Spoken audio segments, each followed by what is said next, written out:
Good evening, everyone. Welcome to show number 13. 13 is my lucky number of Matt Sundin and other famous players.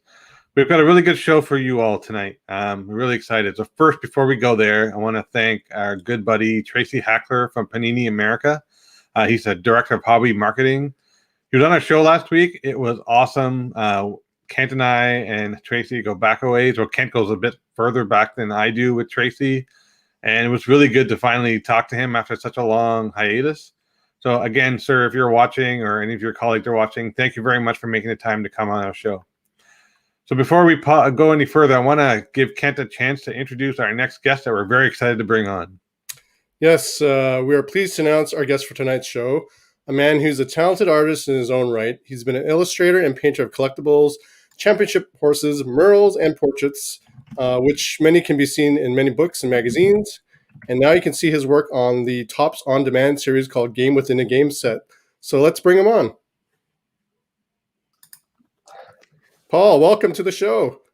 Thank you. It's good to be here. Hello to anybody else who's out there. Great. We'll definitely pick up as the show goes along. We do a lot of promo, so we'll get some people watching. So I want to say hi to Dennis. Got some people already, so hello, Dennis, and anyone else who wants to say hello, please do, and we'll talk to you all very shortly. Excellent. Amit, you want to start us off, please? Yeah, for sure. So, Paul, I want to talk about you as, everyone to get to know Paul, the genius, the creative genius behind the Game Within a Game series. I want to just learn more about you and help the listeners will learn more about you and be excited to, dive into this creative journey that you're on. So, I want to talk about your youth. So, as a young Paul Jennis, were you a huge sports fan? Were you collecting cards? Were you collecting art? Like, give us a bit of backstory on that. Sure. Yeah, I would say a couple things. I played a lot of sports when I was young. I played baseball, soccer, and basketball, and so I was pretty active. Always loved to watch sports on TV. And as far as collecting cards, yeah, I would say 7, 8. Would collect cards all the time. We would trade them amongst our friends.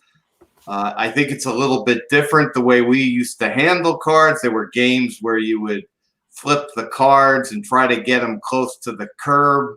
Whoever got the closest to the curb, probably not the best way to get your cards graded well, but it was a fun game. We'd also put them in the spokes of our bikes.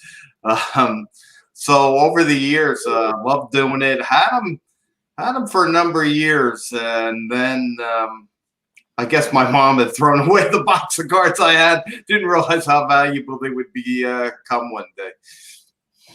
That's awesome. And I introduced my 8-year-old and my 5-year-old to flipping flipping the bike over and putting the cards in the spokes. Yeah, they could not get over the sound. They were just like, what sound is that? Let's do it again. And I'm like, I've only got so many base cards. right. By the way, the Upper Deck base cards sound way different than the O-Pee-Chee ones, or in your I guess for you folks it would have been Topps baseball cards. Yeah, probably. So we know that you've got quite a storied career in art so far. So I want to talk about, you've done stuff with Gone with the Wind, to murals in hospitals, churches in the New Jersey area, and self-portraits of esteemed leaders. Did your talent come naturally to you, and how did you gravitate to deciding this is what you want to do full time and printing some and doing some of these pieces? Okay, yeah.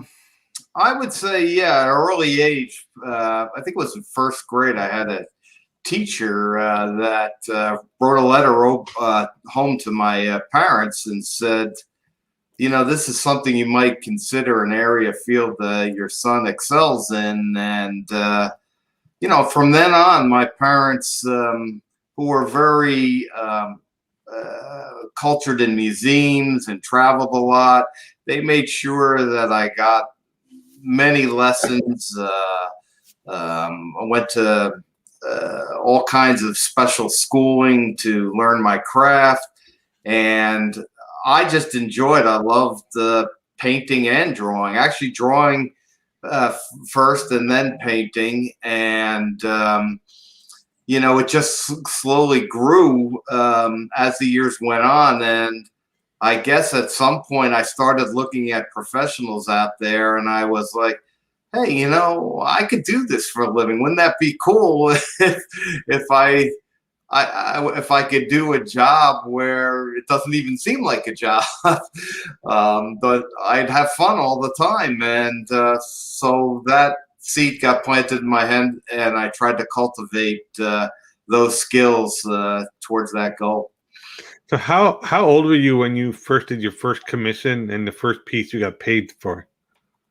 Wow. Okay. Okay, there were two different situations. I would get paid small amounts as I was in high school through friends and things like that. I had more Illustrator type jobs, commercial type things. I also did one really cool project in high school, which was a campaign poster for Senator Bill Bradley, the basketball star of the New York Knicks. And that was a great experience, and my first entry into doing a sports figure. But the actual first commission, professional commission, came right out of college. And you know what? It was a sports piece. I didn't even think of it. It was it wasn't. They used to do these video disc, and it was the cover of a video disc, a guy playing basketball. It wasn't a specific celebrity. So that was the first one, and I getting that paycheck for having fun was okay. This is great. Awesome. And I don't know how it would be. Like, did you feel when people were asking you to do commission that you're like, gee, someone's actually asking me to do this? There's something here. Yeah, you know what? The initial feeling of that is always, it's actually an honor when somebody asks you to do something, some sort of commission, whether it's a professional commission or a private commission. They're really entrusting with you to create this lasting memory. I mean, when you do an oil painting, I mean, they last like forever. It's a whole different thing than just a photograph. So that's when they entrust you with that, you try to honor it to the best of your abilities. That's really cool. So one thing I want to make sure we call out, and it's very important, is you've been partnered with Topps on the in the 2020 to create the Topps on the. Sorry, let me start again. You've been partnering with Topps to create the product called the Game Within a Game series. And I just want to quickly show people what this is really quickly. So let me just do that here. So this is the Topps Game Within a Game, which Paul does all the artwork for. So why don't you tell us a bit about how did that start, and how did this all begin? How did you get looped into this? Okay. Well, I have always had to constantly reinvent myself into different areas and fields. As an artist, you really do try to grow all the time, because you could be hot in one area and then it slows up and you have to try to open up other areas. So Topps came about when I decided to get into the sports arena. I did a sample piece of Odell Beckham Jr., and I just figured that, who hires artists to do sports things? First, I was looking at private commissions, but is there a chance that I could get it on some other medium? And then I started doing a little research. I saw Topps had done art type cards. So I approached them with this big painting. I went into New York, and they responded really well. They were blown away by the piece. We weren't sure how we would fit that into the whole thing, because the piece took me like 3 months, and it's very detailed, and we were trying to make it affordable for both parties there. So it took a matter of maybe 5-6 months of different experiments with size, and for me to get it down to a time period where we could make this work for them and for me. So the first piece I did, which they ended up using, was actually the Aaron Judge piece. But at that point, the Aaron Judge is like 4 times the size if you put the paintings together of the pieces that I do now. And it took me still a little too long, so we weren't quite there yet. And then I said, all right, let me see if I can figure this out to get it down to 2.5, 3 weeks. And yeah, that's the Aaron Judge piece there. Oops, just give me 1 second here. Okay. There we go. And there's a video on it, how I actually did it. Trying to think if you probably could see it on Game Within the Game on the Facebook page. Might be there, or on YouTube. If you look it up, it should be under my name there, the creation of that piece. And so I still had to do one more piece, and I did Justin Verlander, and I did it the size that I'm painting them now, which is 10 by 14, which is the actual print size they make of it. I didn't want to go any smaller than that because, one, I don't have brushes small enough to do any smaller, and I didn't want it to reproduce. I wanted to reproduce at least the same from the same size. So this Justin Verlander, which is interesting because my partner and publicist Tony Bianchini had seen it next to some of the pieces on my wall there. It's actually in the background. I think it's the second one in there. He said, wow, well, maybe we should give people an opportunity to see this one and whatever. And I just told them it was just done as the piece to show them that I could do it. They didn't end up using that one. But from there, we were able to make a deal.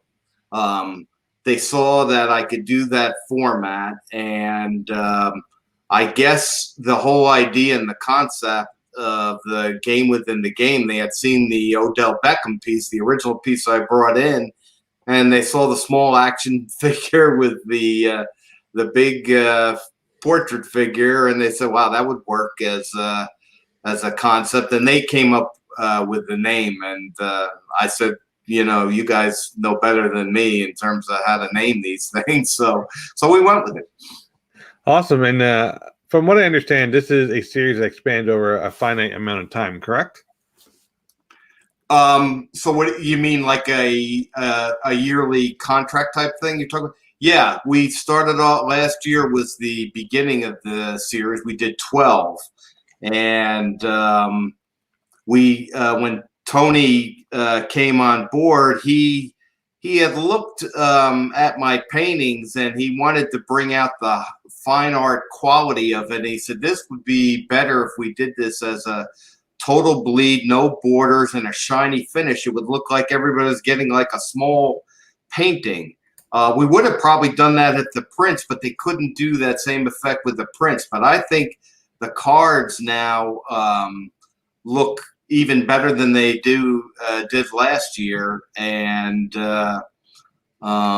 this year we're doing 16, and I hope to continue on with them. Right now it's been a great partnership. The prints have print runs have doubled since last year, and it's a highly competitive market, and just competing amongst the top brands, it's hard enough to get yourself known out there. Last year we weren't able. A lot of people didn't know about it, the brand as much.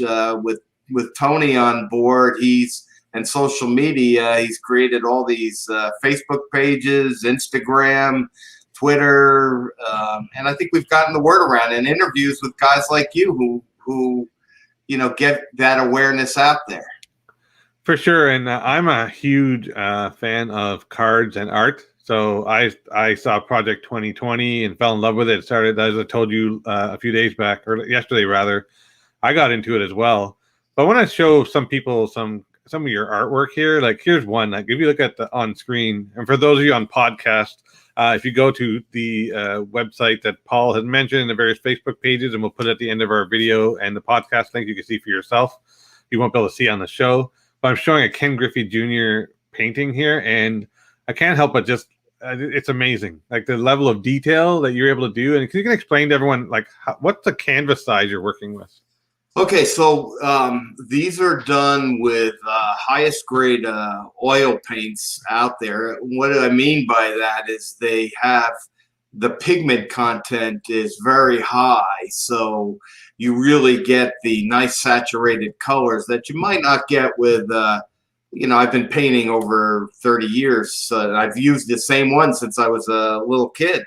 So they're top quality paints, and what I try to do is use my fine art background, and as in the Jackie Robinson, I incorporated some of my fine art background with using a Rembrandt color scheme.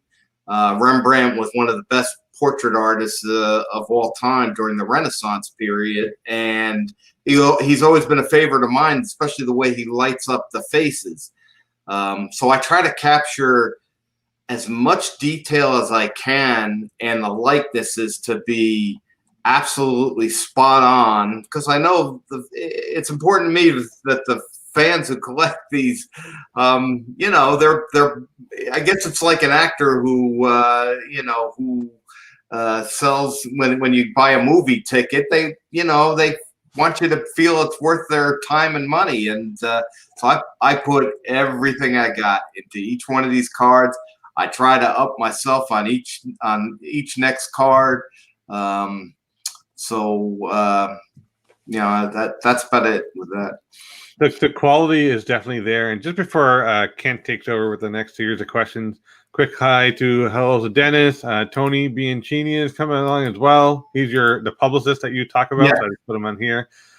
He's clearly doing his craft because he's posting on Twitter as we speak. I say someone by the name of Krista is saying, "Hey Tony," so I'm assuming that you, Tony, and you her know together. Okay. And then Tony's working in the chat room, so that's good. That's good to see. He's been great at that. I come from a different generation, so I try. He's definitely doing a good job, because we wouldn't have had exposure to you without Tony. So I want to thank Tony for reaching out for sure. So Kent, why don't you take over? I jumped in on one of your questions, but maybe you can take it the rest of the way. Okay. Wait, I can't hear. He's on mute. Sorry, Paul. So what would you say are the artists that influenced you to be an artist? Like, besides Rembrandt, was there anybody else? No, I would say Leroy Neiman, which was one of the first really well-known sports artists, both in every sport. He had done a lot of horse racing stuff, but I believe he was well-known in every sport out there. Loved his work. There are some illustrators that are a little more obscure that people might not know of. There was a guy named Bernie Fuchs who used to do this color wash type of thing. There you can see a picture of me when I get into that little figure. Mm-hmm. I'm exhausted after 2 hours of just like trying to paint every detail on there. That's the hardest part. If you really want to know, out of the whole painting, is when I get to the little figure and the little face. I'm like, okay, here we go. Got to get my concentration on.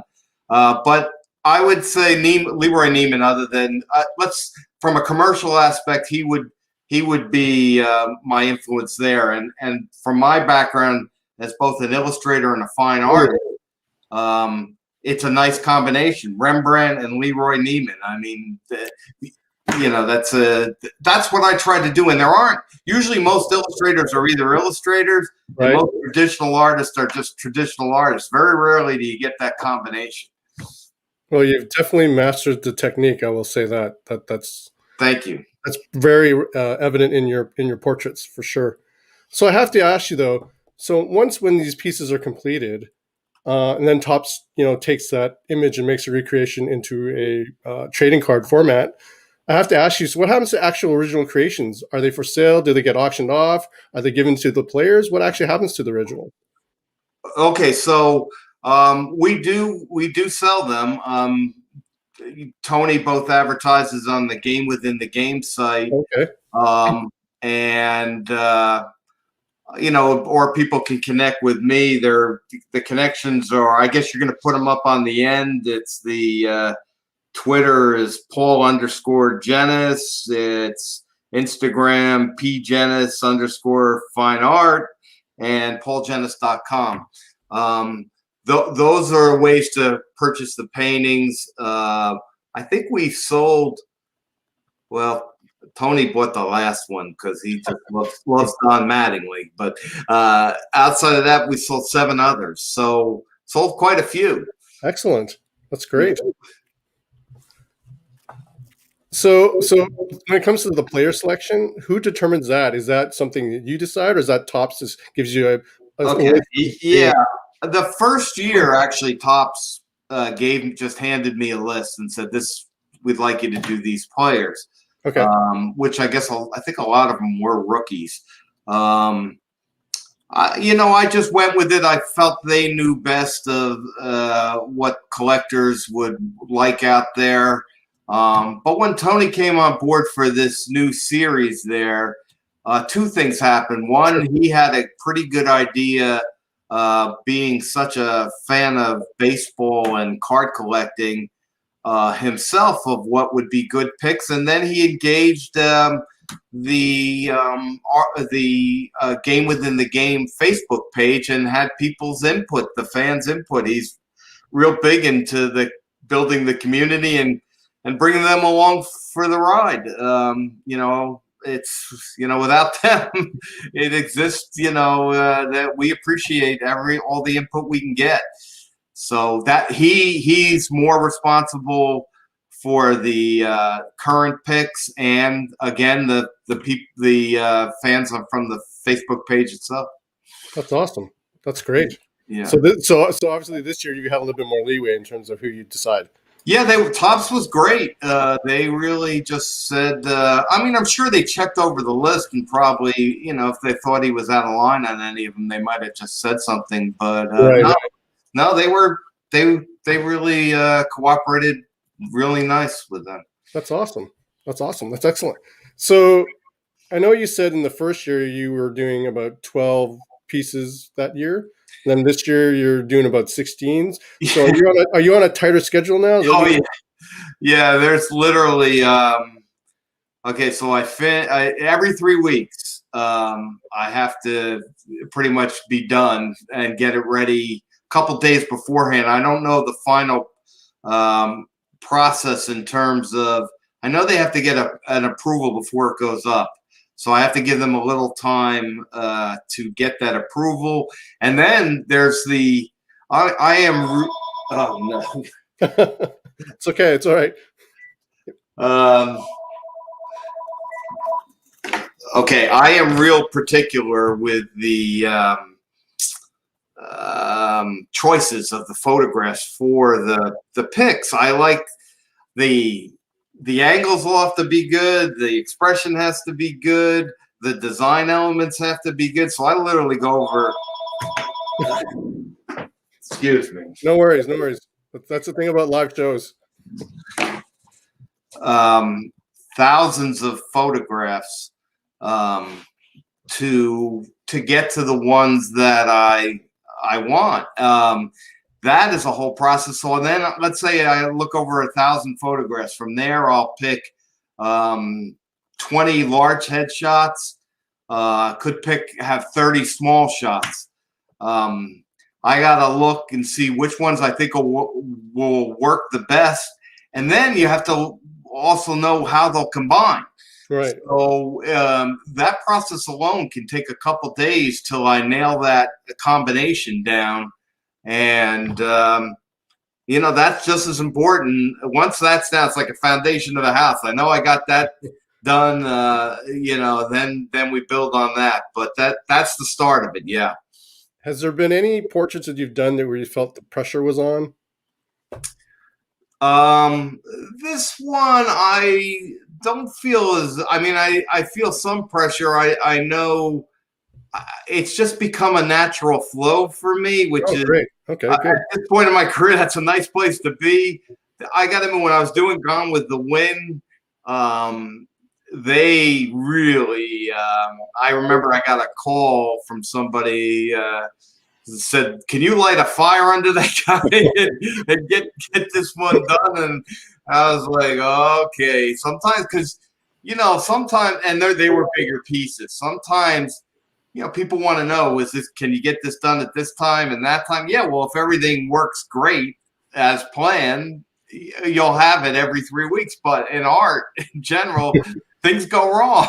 Sure, yeah. So but my background as an illustrator truly helped Right, sure. the fine art process, because I was used to on-demand assignments to get them done with the deadlines.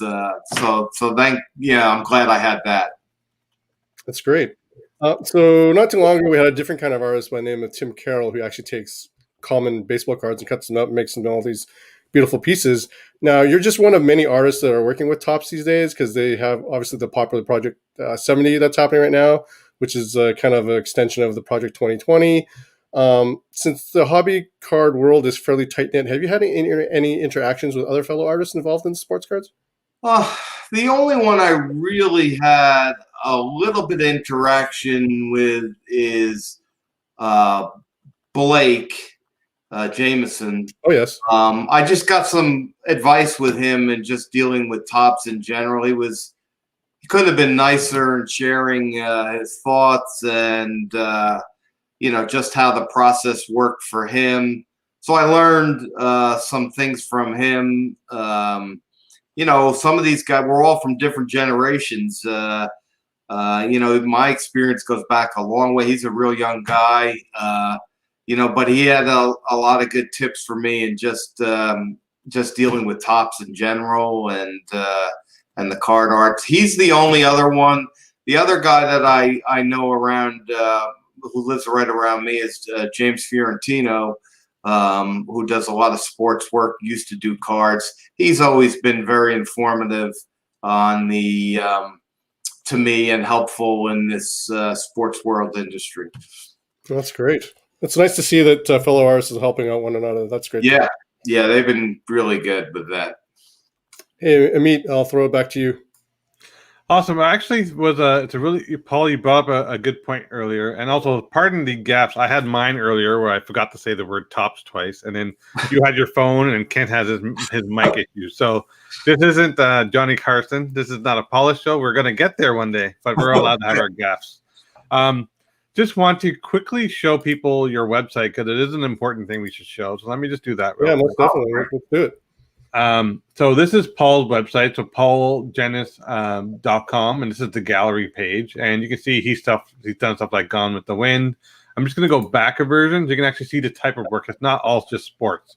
You'll see animal portraits, there are murals, portraits, master, digital art, and so on and so forth. So Paul is well schooled and well versed in many forms and different themes here. And having said that, there's a question for you we'd like to bring on screen. So I'm Krista. Okay. The Krista is asking you, have you always been a professional painter? Have you had other jobs in your past that inspired your art? Are portraits your specialty? There was one other, one of the other things I do besides the art that's related is I've always had students within the past 10, 15 years, both young and adults. I don't take on that many. Usually I take on the ones who have a passion of some kind. I have been teaching my wife of recently, who claimed that she couldn't draw anything, and I don't believe that. I believe I can teach anyone to draw, because most of my work is based on geometry and angles and relationships, spatial relationships. And once you can get somebody to think in that mode and do a little piece at a time, you'd be surprised how well you can draw. Now, you can see in those pieces there's Governor Cody in New Jersey, and the one next to him there is the first woman New Jersey Supreme Court Justice, Marie Garibaldi. you get to do some interesting pieces along the line. There's another Supreme Court justice there. And I guess these are all some of the baseball players. There's a general, a Rutgers professor, the boss. Love the boss. Wow, that's a beauty. He's from New Jersey, no? Yeah. That's my brother over there with his kids. And I did these two on the bottom where I had a friend of mine who commissioned me. There was a company called Nextel. These were the CEO's kids. So yeah, it's fun. You get really. I've had such a variety of different things. Championship horses.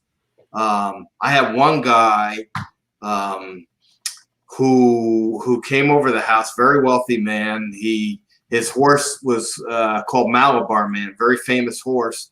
And he wanted me to paint this horse, and he came over when the piece was finished. It was a big piece, and he just started. I had it on the mantle of the fireplace, and he started pasting back and forth, looking at it. And I'm like, oh, geez, does he like it? Did I do it?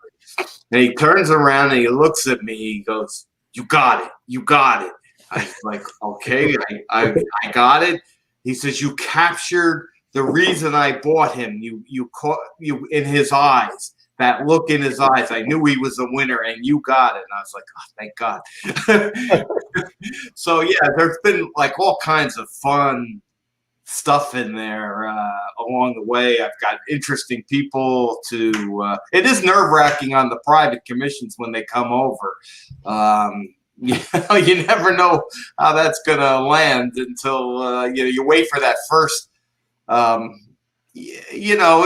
Look, I'm pretty secure and know that I've done a good job or whatever, but it doesn't matter. The client, you're there to please the client, and there have been a couple times I've had some funny responses, and it's been a little awkward here and there, but it's all along. It's been a great journey.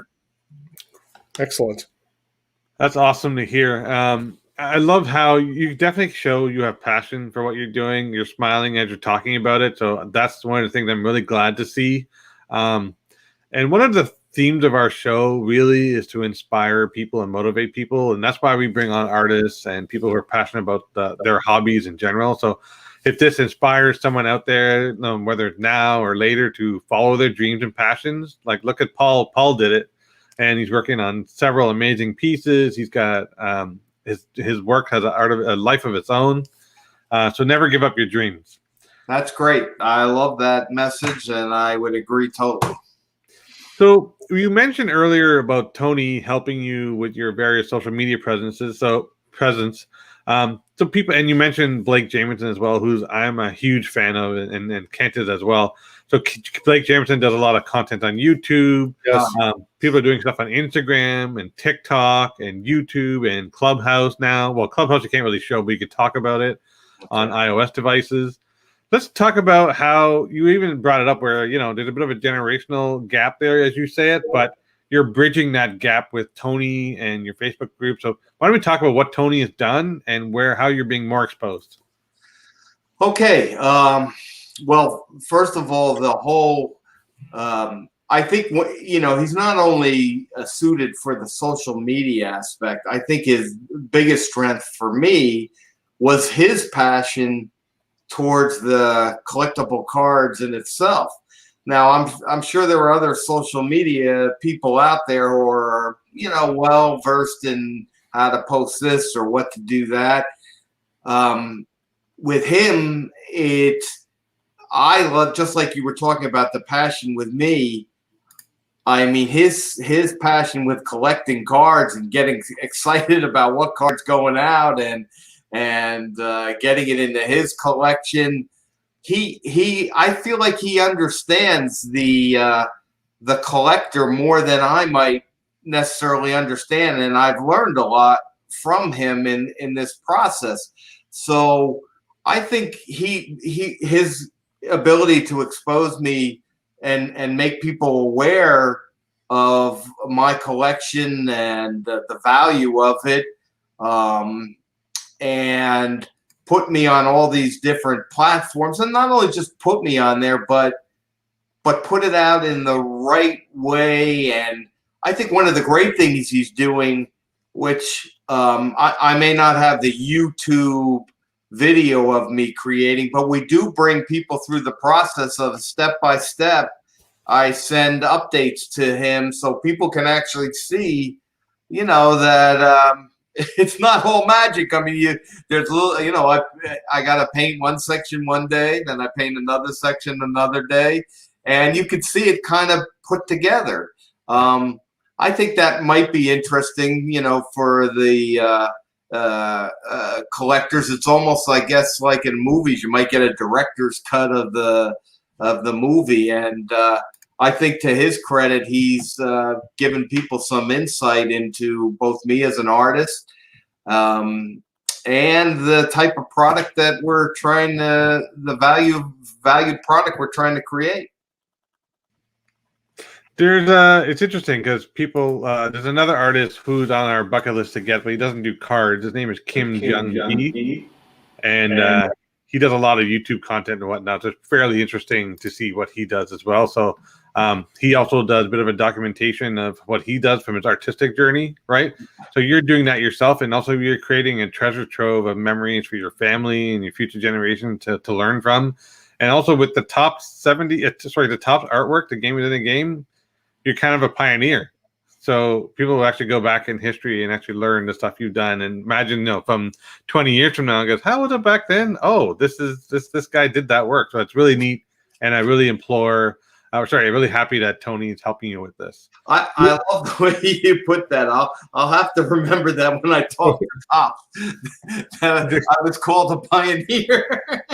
For sure. I definitely will consider you a pioneer. Okay. We have I'm going to pause you there for a second just to bring up some comments here that I'll show. This is one of our regulars. Yannick, your work is beautiful, Paul. Wow. Oh, thank you, Yannick. I appreciate it. And then another one who's John055 MBA. Love your game within the game pieces of art. Refuse to call them cards. Like in the 2021 set being borderless, and can't wait for the Clemente cards in print to arrive. Me too. It's funny. I get they give me some sample cards. I'm the last one to get them, and I see on the social media, oh look, they got their cards. I'm like, okay, when are mine coming? And it's funny. Even with me as being the artist of the cards, especially this year, I think I took a second look at it, the whole glossy look, and I put them, Tony showed me how to put them in the cases, and it's almost kind of cool for me even looking at it as a collector of my own thing. I almost, separate myself. I'm like, hey, these are kind of neat. So I'm really, really happy with the transition of the look of the card. I think it really shows off what I'm trying to do, with the painting. So good for that. It's neat because, like I said, you're exuding your passion, and also you're also technically a first-time collector because you said you collect your own pieces and put them in holders, and Tony's showing you. So it's really refreshing to hear that from you. The one thing I forgot to ask earlier was regarding your fans that follow your artwork. It's just surreal to know that there's people all over the world that want to interact with you and understand your art and get to know you. Like, how do you feel when people reach out? Okay, well, first of all, I feel great. Number one, there was I've recently I had gotten two people who showed how they framed the pieces. One was Gary Coleman did this beautiful framed piece of Ron Acuna Jr. I couldn't have framed it better myself, and just the way they treat it. I mean, and some of the comments he's made within this process, it's part of me. It's like, you get it. You get what I'm trying to do, and you honor it when you put it in that format. I mean, part of me's. And there was another one, Jason Potter, who did all my cards, and he framed this beautiful piece. And part of me is like, oh, I got to do something either like him or, because I would like to have, just some sort of memory of I mean, my hope is to sell the paintings. I was thinking my wife would love for me to keep all the paintings, but I'm not in here to keep. I'm an artist, so. But I would like them as for my own records. As far as I was a little used to some of the fan stuff when I had done Gone with the Wind. I when I first did that, I got my first taste of the public there when I would go to these shows, and I would tour with this.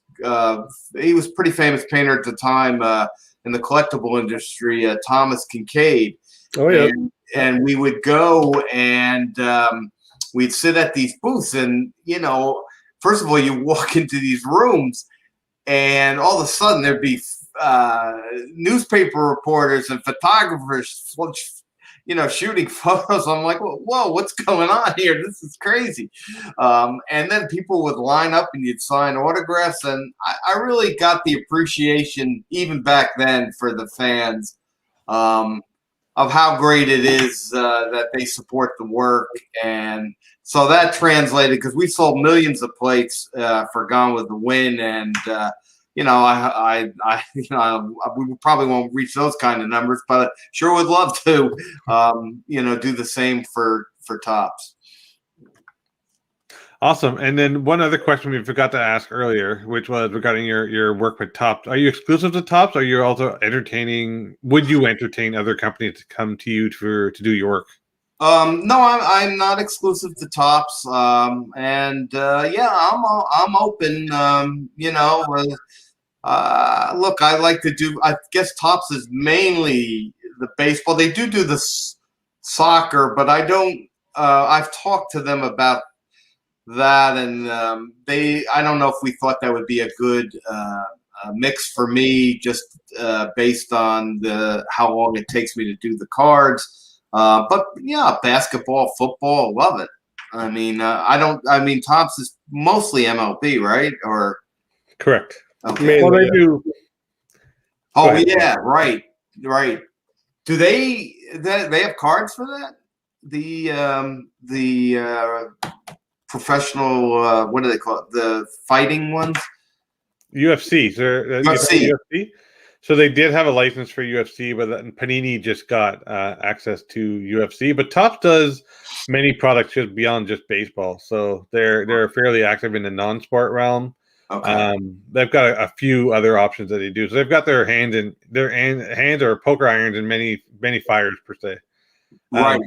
I mean, one of the things I'm interested in getting involved with now, both with my own work and I don't know yet how I incorporate it with the baseball stuff I do it. I have to look into all the licensing rules.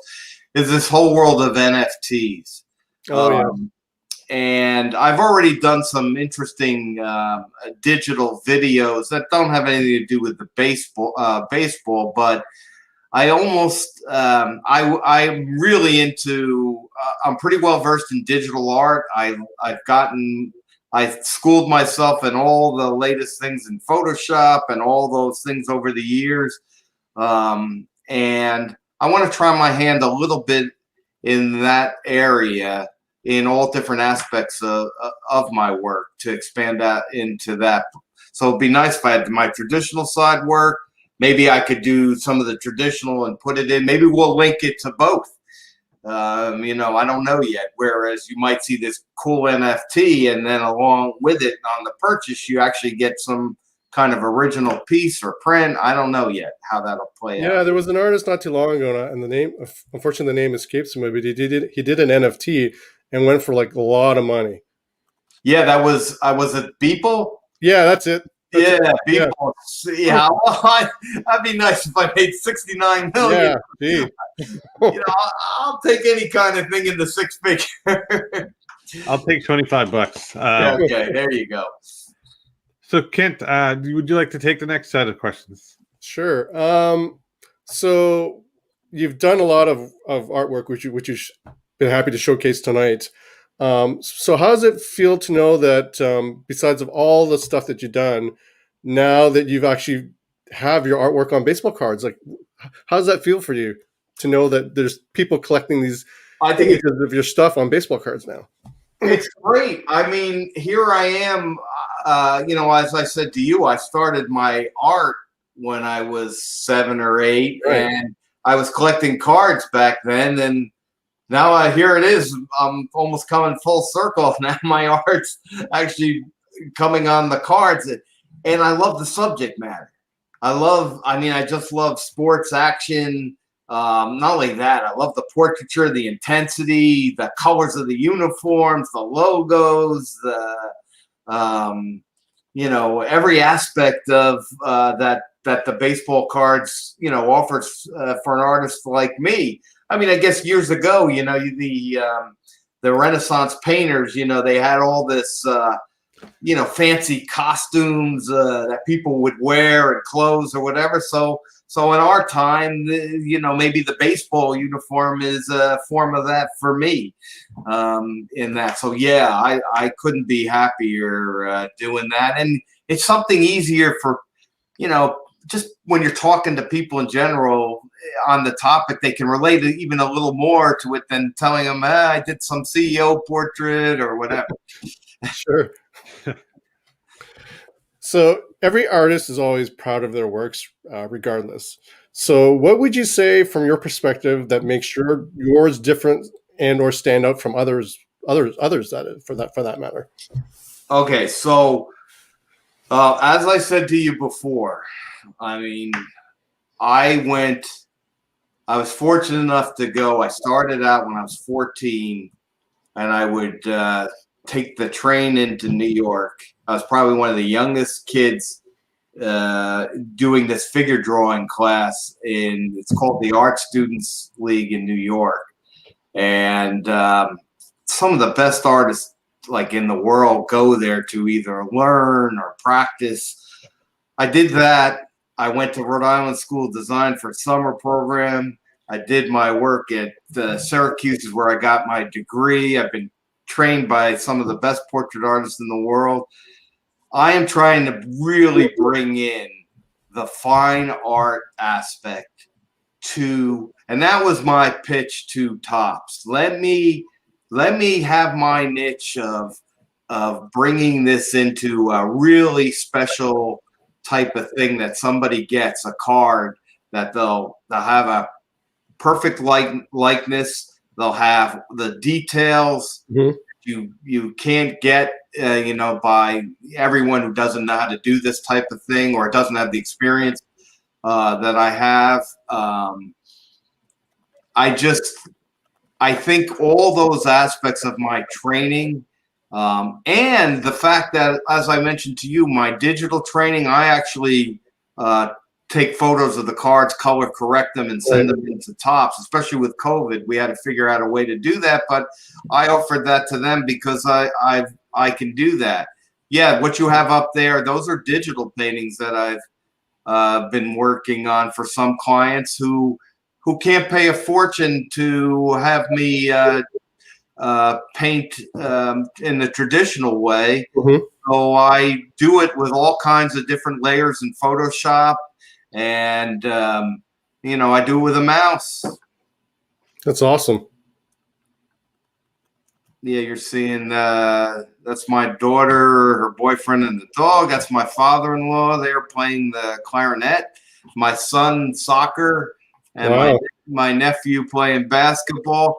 I would love to do stuff like that, even for people who want some small family things, or they make great Father's Day, Mother's Day, Valentine's. It's somebody who you can afford the look of. They're like 16 by 20, and it's just done on this beautiful museum quality paper, and they're relatively inexpensive compared to, I think they're like $300 a piece. Some beautiful work. Now I can't do licensed work on that, but I can do stuff, your own personal photos or your kids or your whatever engagement. So that was a different aspect of me for that. Yeah. Oh, that's awesome. That's really awesome. So what would you say is the funny or the oddest request you've ever gotten? Okay, so I know, you brace yourself right now. I had an interesting request about 2 years ago. Part of me wished. Yeah, see, this is what I mean. What I was talking about before. Some artists are suited for some things, and some. I wish I was suited for this particular thing because it was a cool ask. Somebody wanted me to go. Very wealthy client asked me to go to the Borgata in Atlantic City, and they wanted me to paint this fancy wedding live. Oh, gee. As it was taking place. And I'm like, well, I can do that, but it's not going to look like the stuff you see on my website. It's going to look like a bunch of scribbles. There are some people out there who can capture that in a, it's an abstract look, but it's not. I wasn't suited for it, so I had to turn it down. And I love the idea and the concept. I think it was a trendy thing about a year or so ago. I don't know if it still is anymore. Oh, that would have been an interesting one if you actually gone through with it. Oh my gosh, I would have been lucky if I captured one eye on one person during the whole event. So leading into that question, then my next question is, so what would you say is the hardest piece you've ever attempted to create for yourself or for somebody else? Okay. Okay, the hardest painting I think that I have done is on the website there under the motorcycle thing. It was done for Harley Davidson. It's a history of the bikes. Oh. I think it took me 6 months. Now, this again goes back to my respect to, I've always had different niches. I did work for Field and Stream magazine, for Hunter. Right. Keep going down the bunch of motorcycles flying through the sky. Oh, wow. Every wire, every spoke, everything on that page is correctly attached to the right parts. And that was hard. Oh, wow. Really? Yeah, that was really hard to do because, look, I remember I used to do as a young illustrator for Field and Stream. I would do something. I think I did something, was a hunting scene. There was somebody driving a pickup truck, and the rifle that was on the on the rack in the back seat there. Yeah. I got called out. They didn't like the way, they didn't think it was accurate. Oh, really? And so when I'm doing a piece like this, I take my work seriously. If somebody's going to buy something of mine, I do the best I can to make sure that everything's on target. Wow, that's an amazing piece. I hadn't seen it until you mentioned it, and I'm so glad I remembered to bring up your website. And we'll make sure that in the description of the video, we'll put your website link and all your correct handles. Okay. To make sure people can find you when they come back to YouTube and find these shows. Great. Okay, so Paul, from that piece there, what are your top 3 favorite pieces that you've done? Okay. I would say the ones that were also life-changing were the first piece I did for Gone with the Wind. It was shown in like 80 million magazines over the period of the years it was out there. It's the one in the frame there. And we sold millions of plates on that, the whole deal there. That was my claim to fame in the collectible world in general. So that would be one of them. The second one, I think, would be the one I did in the portrait area of the New Jersey Governor Cody, first portrait there. Oh, yeah. Very, very hard to get a portrait of a governor. You're competing against the best of the best. And then when you get them, you go into the state capitol and you see the other portraits there, and they can be intimidating. You want to make sure. In his case, when I first met him, first thing he said to me, he goes, "If you, it's in his book too, so I know he doesn't mind me saying it. He says, if you make me look fat, you'll be hanging on the wall." So that was number 2, and I think I would say the other one maybe my entree into tops, maybe the Aaron Judge painting to get me started off into those were all three major changes in my career, and it set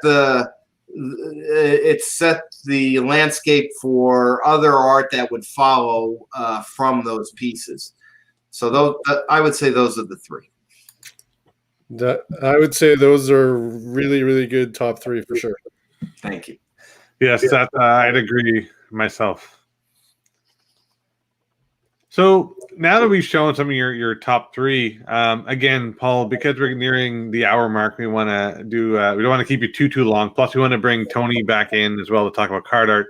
I'm just going to put your website back up here for a second. Let me give you one second. Go for it. And I want you to talk about, really quickly how people can get a hold of you to do some commission work. And can you just give a bit of a bio and promo of yourself?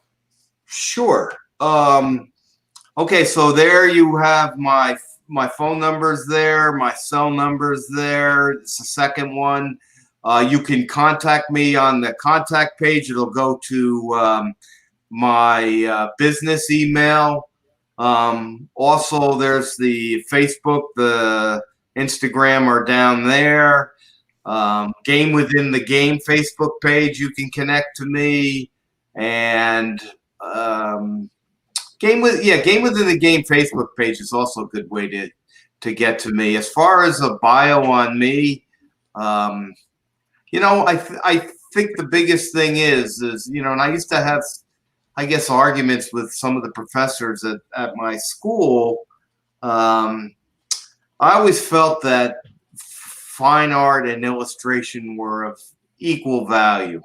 And I didn't like the way illustration and commercial art was treated as a second-class citizen, especially when you had a guy like Norman Rockwell, who was one of the most incredible artists, American artist of all time.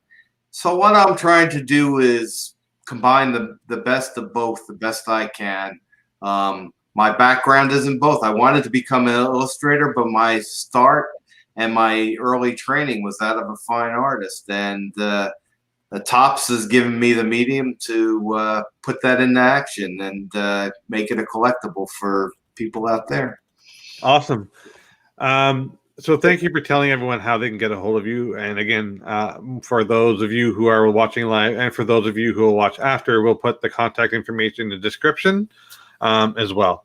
So we're getting to some of our last few questions. So there's two more questions, and then we want to bring on Tony real quick, and then we're going to bring you back on, or we'll keep you on to ask the last question of the show. So the last question is, if you had to go back and visit yourself as a younger version of yourself, what sort of advice would you give yourself? Wow. Oh, that is a good question. I guess I would. It might be easier in hindsight now, but I think as you get older in life, you sweat all these decisions at the time as you're going through them, and you think each one of them is you don't want to make the mistake on, you don't want to make the wrong move. I guess I'd be a little like chill out a little bit, Paul. It's all going to work itself out. So that would be my biggest advice.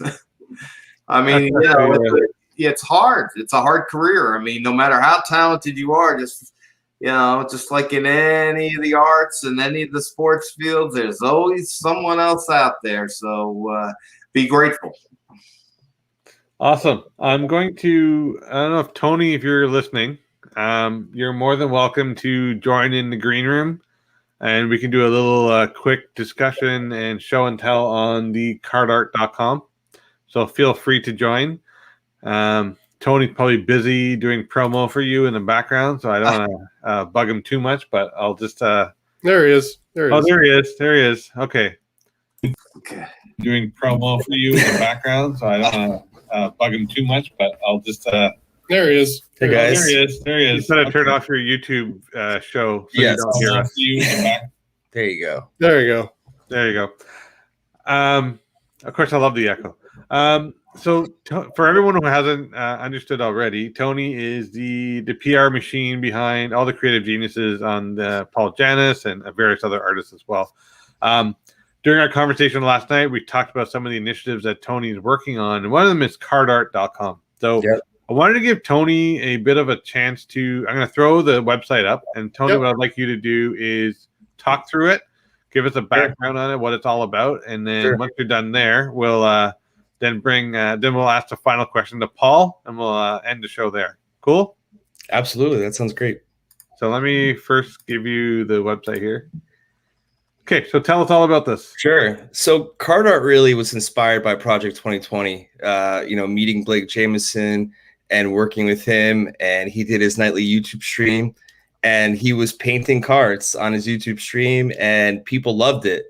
And he probably gave me 2,000 cards, and I would be talking to people on Twitter and asking them what their favorite team was, what their favorite player was, and I would send them a card for free. And people were posting things on social media and how different and how awesome their cards looked, and it was something that really took off. So in August, we released the first probably 50 cards that Blake painted. He stenciled on them, painted on them, and it was really a different thing that nobody had seen before, I think. And then we discovered, too, that there were a lot of artists that were making their own cards, either from scratch, like you see Hollywood Desay right there, that we just released on the site today. People were drawing their own cards. They were cutting up cards and putting them together, like Heavy J and Third Dan Art. And we have all these guys on the website selling cards now. Mr. Shake is right there with a fun Ronald Acuna, one of my favorites. Nice. And, guys like Matt Burke, who's a woodworker, and he would make wooden frames around the cards that are on the borders, and they're just like different looking cards. And, I've collected my cards for my whole life. And I know I shuffle through the cards like everybody else and look for the best cards, the autographs, the relics, and you don't even look at the other cards. And I want people to look at these cards. I want people to keep these cards in their private collection forever and display them in their house and enjoy them. Like, they can resell them if they want, but it means more to me when I see a picture on social media, in someone's man cave, a card that we sold to them. So Awesome. And here's a piece by... These are like actual regular trading cards, and they've just done their art on top of it, right? Yeah, I mean, that's just one example of it. One that Blake did. Sometimes he's splatter painting on them, like the Shaquille O'Neal. Sometimes he's putting interesting stencils on them. There's probably, if you look at the baseball card page, there's some good examples of that. Hollywood Desay released those cards today, and he worked with all these rappers and entertainers and met them personally and showed them the cards, and they thought they were so cool. And so it's a little different for everyone.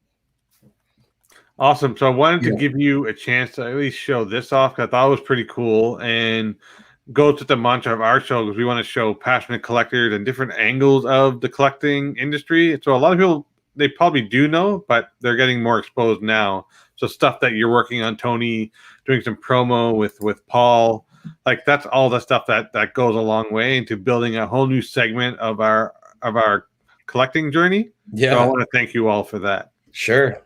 Hey, Tony, one quick question. Sure. So if people purchase those cards, does it just ship within the United States, or can you ship internationally? How's that? I mean, I'm shipping them, so I'll ship them everywhere. Okay. Excellent. Yeah. Good. And I mean, Awesome. we really believe in like having that one-on-one experience with customers. I've been talking daily with a guy that I just met. He discovered card art and he thought it was great. That made me feel like so great inside. And then we've just been chatting about our collections and sharing pictures of our collections. And like, that's what the hobby is all about, is like showing off your stuff. Absolutely. Yep. Awesome. So I'm actually going to switch up the end of the show a bit. I'm going to ask the question to both our guests. So first we'll start with Tony, and then we'll end with Paul. So Tony, what inspires you? I mean, I think having a purpose is definitely something that inspires me. I've been involved in PR my whole life, and a lot of big business clients, and they paid the bills, but it wasn't like a passion. And like working on things like this is a passion. when I saw like the cover of Beckett, Blake Jameson's Mark McGrath on the cover of Beckett, I cried because I had Beckett when I was a kid, picked it up in the mailbox, and I just remembered that. And like working with Paul and influencing Paul's cards and talking to fans and like seeing fans hang stuff up on the wall and feeling like I had a part of that. Paul painted it, but like I'm helping to build the community, and that's what it's all about. It's about people like enjoying the art at, like Paul talked about before, the process and being involved in the process and feeling like they have a buy-in. Like that's like everything in life. People feeling like they're involved. I love your answer. So, Mr. Paul Jennis, first of all, I want to thank you a lot Thank you very much for coming to the show. We're going to ask you this last question, and don't go anywhere. When we end the show, we stay on screen, and we'll talk to you after just to wrap up the show. Okay. But I get to ask you my favorite question at the end of the show, and I just asked it to Tony, so now it's for you. So, Paul, what inspires you?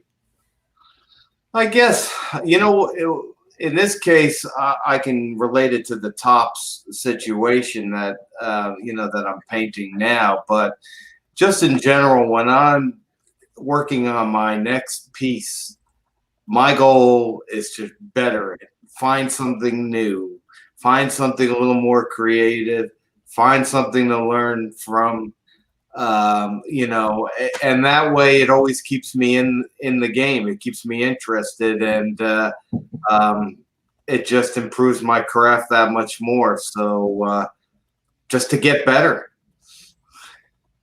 Awesome. So I love that answer. I love the fact that we got a chance to talk to you. So I want to thank Tony for introducing you to us. This was definitely one of my favorite shows because I love art and I love cards. I love bringing the two together. So again, thank you very much for joining our show. We're going to, just so everyone is aware, next show we have Mike DeVellos, who is a Star Wars action figure collector. I'm just going to do a quick show of the promo. So Mike DeVellos, he's a Star Wars action figures and passionate Team USA soccer collector. He'll be with us on May 4th, which is May the 4th be with you. So we're pretty excited about that. And with that, I'm going to end the show. You two hang out. Hold on 1 second. And we'll end broadcast. Have a good night. Thank you. Cheers. Yeah, everybody.